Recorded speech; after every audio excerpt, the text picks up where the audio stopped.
Thanks for having us join you today. As she said, my topic today is Doctor Who, musical Moravian medics. For those of you that know something about Moravian composers, you know that many of them were actually ministers. There was Johannes Herbst, who was the pastor in Lidditz for 20-some years before becoming bishop and moving down here to Salem. And we have his collection of hundreds of anthems and solos and duets. There's also Johann Friedrich Peter, who, when he was at seminary in Germany, had a protracted illness, and during his time of recovery, hand-copied full scores of works, such as the Viola Concerto by Guerra and Sinfonias by J.C.F. Bach, which are the only known copies of those works in the world. So it's thanks to him that we have some of the music we have, besides what he composed himself.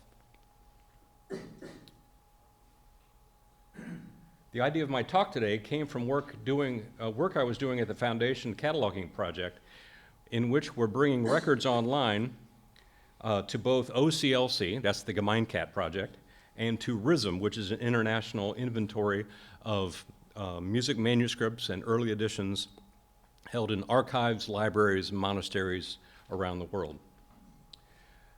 And each of these databases is supported by an authority file, which are lists of persons, places, or things spelled out in agreed upon standardized forms so that users of these databases know that records for a person they're searching can be found.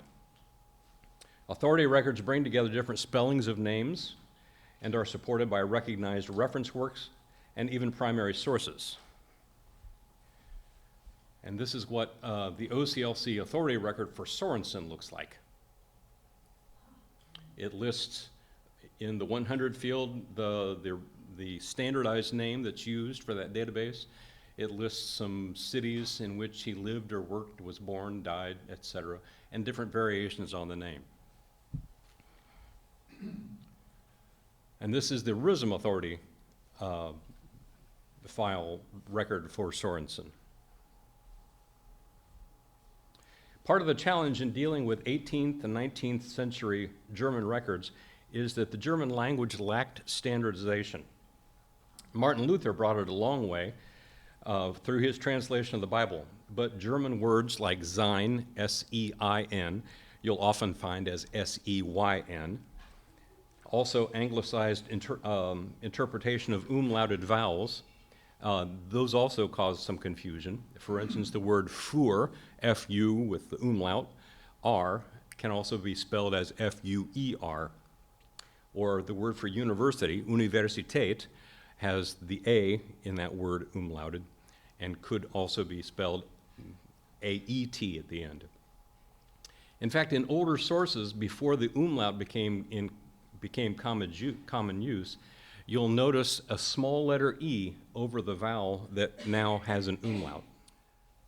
Now, how many of you are familiar with Victor Borge, and especially his routine about phonetic punctuation? Are you familiar with this?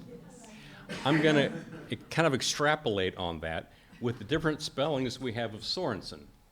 You have Sorensen with the umlaut, S-O, Sorensen. You have Sorensen, S-O-E, or you have Sorensen the Danish way with a in the O. And you'll see these things on different publications from his lifetime, depending on where his publications came from.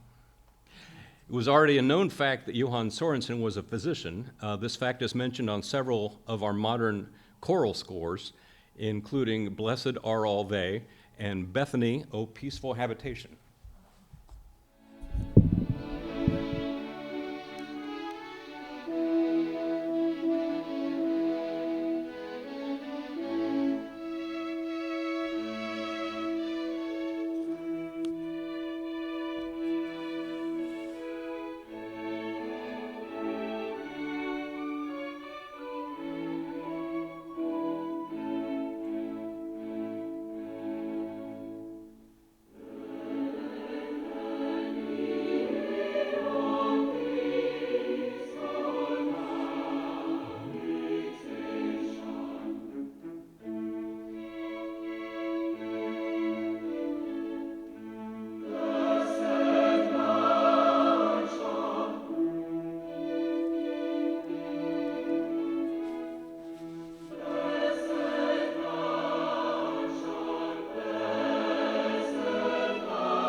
Now, he is listed, Sorensen is listed in the appendix in our monograph, Moravian Composers, Paragraph Biographies, but we don't have an actual paragraph biography on Sorensen.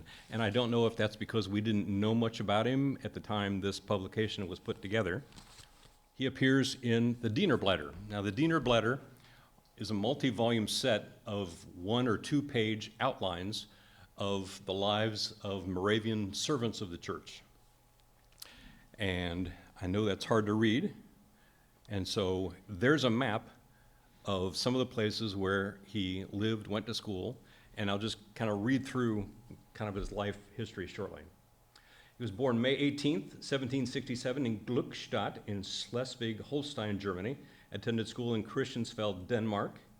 In 1780, at the age of 13, went to the Pedagogium in Niesky, Germany. One of Sorensen's teachers was John Gambold. Now, there's a John Gambold that was here in the States. This is a different John Gambold that was from England and spent most of his career in Germany. In 1787, he went to the Theological Seminary at Barbie, Germany. After completing his studies, spent a short time as a teacher at the boys' school, and then went to the University of Kiel for further theological training.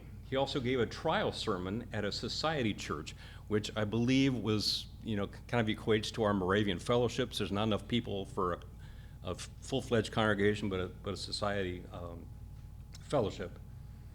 I don't know if that didn't go well, or his time working in the boys' school didn't go well, but he decided to change the course of his career and went to medical school. He went to medical school in Kiel in Germany and partly in Copenhagen, Denmark. In 1794, attained a doctor's degree in Kiel, started practicing in Flensburg in the north of Germany, and then in his hometown of Glückstadt. He was later called to Ebersdorf as a doctor, married a woman by the name of Aschenberg, and we'll see that name later, in Neudietendorf. And that's where we first see in the Dienerblätter mentions that besides his medical career, he started composing music. From Ebersdorf, went to Gnadenfrei. It's a settlement that is no longer in existence, that is in Silesia, part of what is now Poland. It's now what you see as that Pilawa Gorna. I'm not sure how to pronounce that Polish name, but you can see the Gnadenfrei in red off the screen. His first wife died. He married a second in Neuwied, returned to Gnadenfrei for a while before moving to Neuwied, and that's where he died at the age of 64. Now, a couple of interesting things show up in some historical reference works.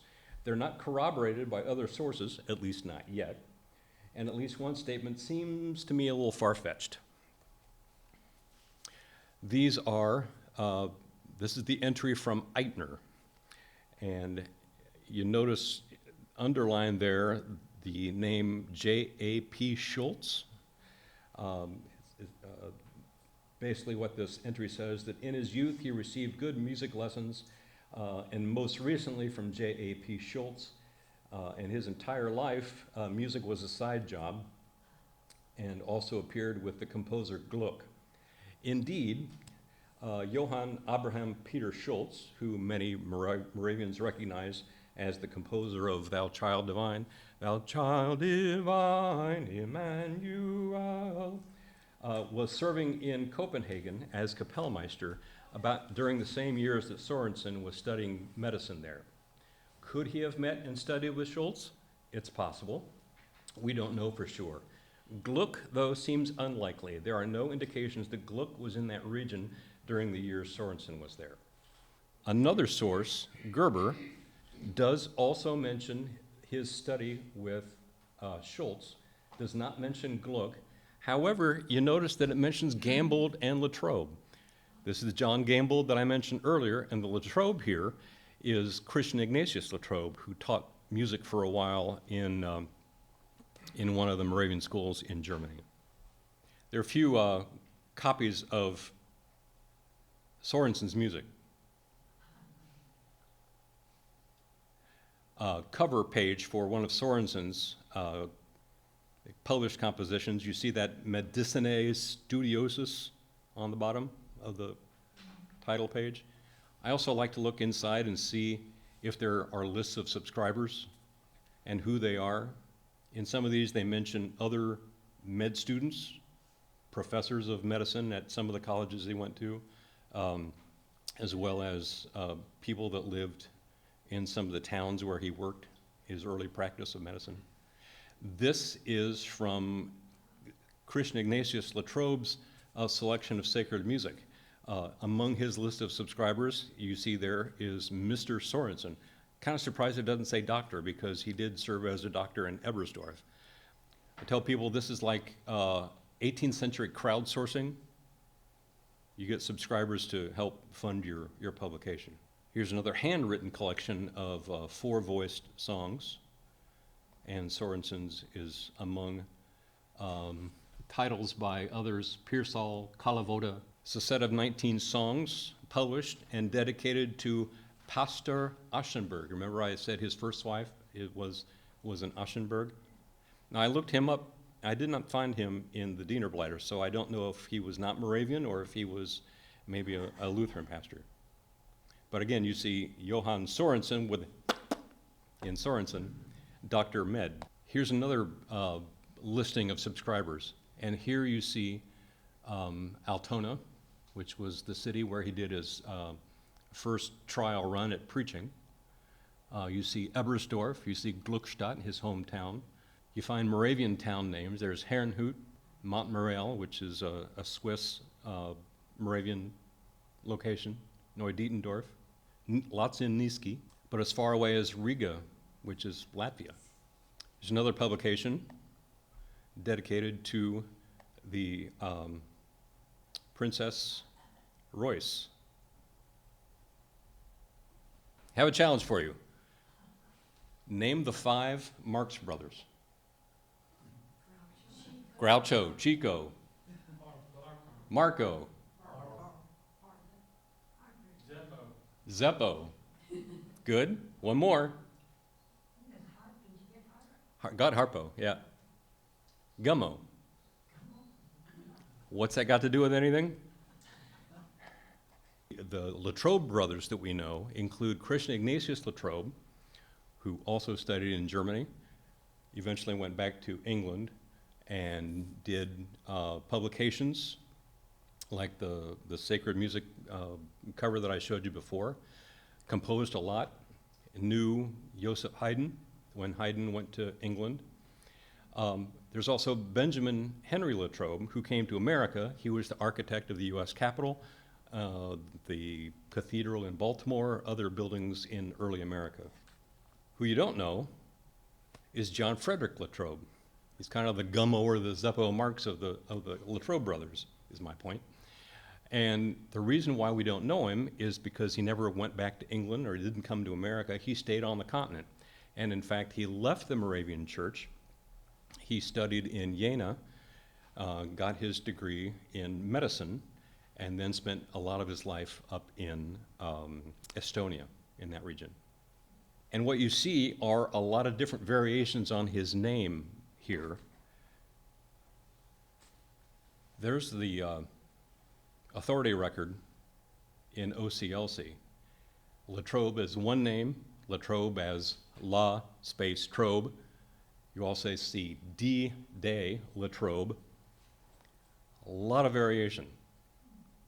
Here's his entry from Gerber, and we saw an entry from Gerber for Sorensen. This is the one on Latrobe. It does say that he was a composer, that he was from England, that he studied in Jena, but then they conflate him with his brother Christian Ignatius.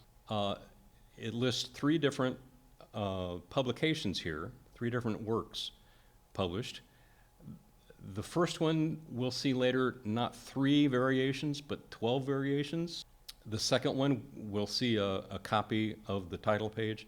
The third one, 3 sonatas for clavier, Opus 3, London. I'm pretty sure those are the Opus 3 sonatas that Christian Ignatius Latrobe composed and dedicated to his friend Haydn. Take a look on the bottom of that page, Johannes Fridericus Latrobe, kind of a Latinized version of his name.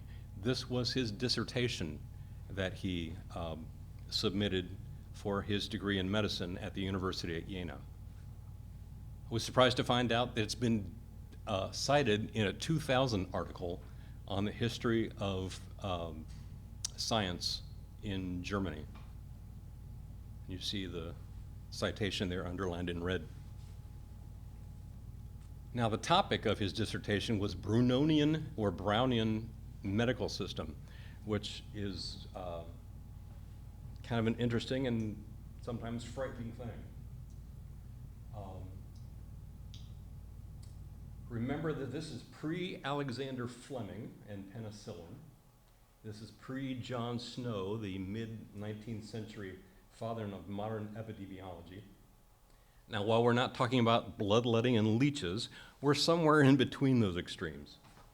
The fundamental principle of Brown's system was that of excitability. This name designates a basic quality inherent in or given to living matter, a capacity to perceive outside impressions and to be able to respond to them. For Brown, good health existed when a balance was achieved between outside stimulation and excitability. Brown's system requires the physician to restore any imbalances and also help maintain balance when it is present. Okay, that sounds pretty good. But if you start looking through the dissertation that's all in Latin, you'll find excerpts in English, which I'm assuming are cited from this fellow John Brown. With respect to their origin, they, muscular contraction, sense, and the energy of the brain, etc., arise both from the other and themselves. This seems to indicate knowledge of both sensory and motor functions of the brain. Okay. But you go on to read some other things. Wherever they, the exciting powers, are applied, everyone immediately affects the whole excitability. And it goes on to talk about some of these actions and reactions of outside things that excite the body. Then you get this. After opium fails, a stimulus still higher and more diffusible, if there be any such, will have the same effect. Goes into the operation of emetics and purgatives, and we just don't want to go there. Brown's theories were debated in Germany until after the turn of the 19th century, when they became more part of philosophers' theories than of medical theory or practice. But it was an important document in that over 28 editions were published in 6 languages. His theories were known in France, Italy, Mexico, Spain, Germany, and to America, where more editions were published than anywhere else. Fortunately, I think, Latrobe did not continue the practice of medicine very long. During his school years in Jena, he became acquainted with Novalis, the early German Romantic poet, with Goethe, who invited him to Weimar, and they attended the theater together, and the Polkow brothers, and I'll get more about them in a moment. And on his way to the Baltic region, where he spent most of his life, he stopped in Berlin and met Carl Friedrich Fasch. He was the son of composer Johann Friedrich Fasch, and he became a harpsichordist to Frederick the Great after first playing second fiddle, harpsichord-wise, to C.P.E. Bach. Fasch would be the founder of the Berlin Singakademie, and also Carl Friedrich Zelter, who would succeed Fasch in leading the Berlin Singakademie. The Moravian Music Foundation has music of both these conductor-composers who were leading forces in mixed choral singing. The orchestra that started as the accompanying ensemble to the Berlin Singakademie became the Berlin Philharmonic. Now, I mentioned the Polkow brothers. These were brothers that he met while going to school in Jena. One of the brothers shot and killed himself, and one of Latrobe's first compositions we know of is a mourning cantata for the deceased. But this other brother, Georg Johann Daniel Polkow, became known as a great collector of early music manuscripts and printed editions from time way before him and also contemporary composers. Many of his collected items were added to the library of the Zing Academy, where he would later serve as the librarian. Polkow and Latrobe carried on correspondence, and I have several copies of their letters. More are out there and available. And it's evident that Latrobe did some collecting himself. These are excerpts from a collection of keyboard works by Wilhelm Friedemann Bach, and you can see the title page, 6 Sonatas for Cembalo. You can see his signature there enlarged above the music on the bottom of the page. And as I said, I think it's Wilhelm Friedemann Bach's autograph. You see his signature there and the date 1745. And then you also see the label for the Bibliotheca Polkowiana, and that was Polkow's private library. So it appears that this is something that belonged to John Frederick Latrobe, was given to Polkow, and then eventually made its way to the Royal Library in Berlin. This now resides at the Staatsbibliothek in Berlin. As I said, Latrobe went to live in what is now Estonia, married. From what I've read, his medical practice kind of dissolved, but he started teaching privately, also composing. The Latrobe family, it seems wherever they went, knew people who were the shakers and movers in the places where they lived. And John Frederick was no different. One of the things I read in some biographical material about him was that he conducted a large chorus and orchestra in a performance of Handel's Alexander's Feast in 1834. I have other sources yet to be translated, but this seems to be a pattern of the large choruses that were like the Berlin Zing Academy in Berlin, and that was the environment from which Mendelssohn became familiar with having large choruses and orchestras for the Bach revival that came later. So he seems to be transplanting this idea of the grand choruses that he learned from his friends in Berlin to where he was in Estonia. So I have some examples of some other title pages from works. This is just the text, but apparently he wrote a cantata for the coronation of Paul I of Russia. You know, that area of the Baltic was always in between German, Prussia, that part of the world, and the Russian influence. This is an example of a sample of his writing of Latrobe's hand. There's that 12 variations that I mentioned for clavier or forte piano, dedicated to Johann Gamble, one of his teachers. And what was interesting here was the detail on the bottom. Johann Friedrich Reichert, a composer that we've got a lot of his music, it looks like it was a gift from the composer to Reichert at one point. And the stamp here, you'll see, is in Russia, is in Cyrillic characters. I can only make out the Bibliotheca. I don't know what the other, I haven't deciphered the Cyrillic for the rest of it. The other part, the other of the three works that were mentioned in the Gerber entry that I showed you earlier, I think this was the number 2, the sonata for piano with violin obbligato. Songs with guitar accompaniment. And one of his songs was set to Goethe's poetry.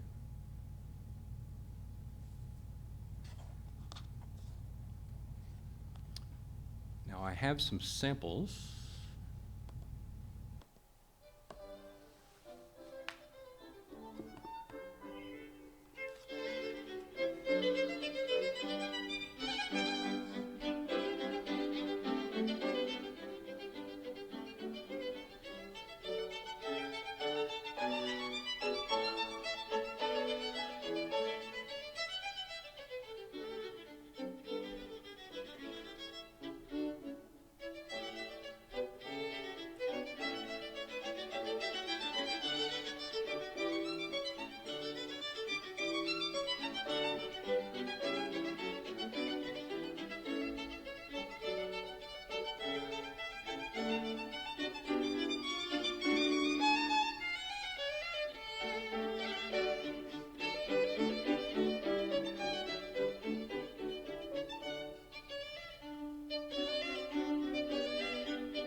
At the Moravian Music Foundation, we have a few of his anthems, not very many. There are more in Herrnhut. There are more works of his in the collections of the Berlin Sing Academy. And I found quite a lot in collections in Estonia. But I think this is an area ripe for research. We have, like I said, we have a few of them in the Moravian Music Foundation. But besides his composition, his collecting and his network of collecting with Polkow and others are it's a fascinating example of his circle of acquaintances in Germany and Estonia. The accounts of his conducting large choirs in Estonia after the pattern of the Berlin Sing Academy might provide insight into the history of the tradition of Estonian choral music. I feel like I've only scratched the surface, and I think there's a whole lot more to learn about this previously unknown Latrobe brother. So those are our Moravian doctors. Thank you.